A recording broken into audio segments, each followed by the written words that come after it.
আচ্ছা, কে সংসারে আগুন লাগাবে 10 টাকায়? সংসারে কে আগুন লাগাবে 10 টাকা? বন্ধুরা, এরা হলো সমুদ্রে ভয়ঙ্কর জলদস্যু যারা কিনা মৎস্যকন্যার খোঁজ করতেছিল, আর এর ভিতরে মৎস্যকন্যাদেরকে দেখতে পায়। এরপর মৎস্যকন্যাদের ভিতর থেকে একজনকে রশি দিয়ে ধরে ফেলে। তুই আমার কোটি টাকার লেহেঙ্গা পাবি, কিন্তু আমাকে পাবি না।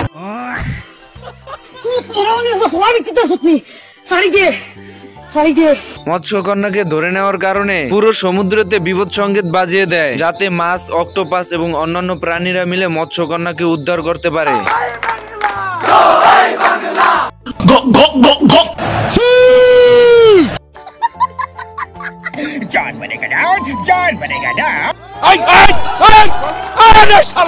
আর বন্ধুরা, পার্ট 2 দেখতে চাইলে অবশ্যই কমেন্ট বক্সে জানাবেন।